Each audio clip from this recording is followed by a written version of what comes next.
লাগাই আমরাই এই দেশ গড়ব, সোনার বাংলায় গড়ে তুলবো।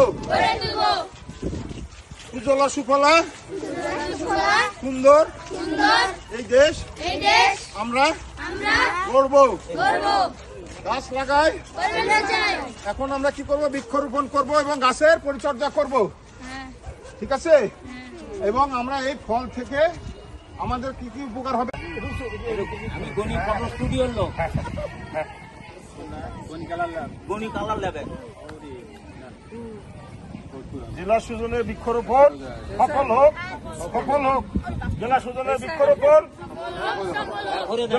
বিদ্যুতায়িত সরকারি প্রাথমিক বিদ্যালয়ে জেলা সুজনের পক্ষ থেকে বৃক্ষরোপণ কর্মসূচি পালন করা হচ্ছে। কর্মসূচির অংশ হিসেবে ঔষধি বৃক্ষ নিম গাছ রোপণ করা হলো।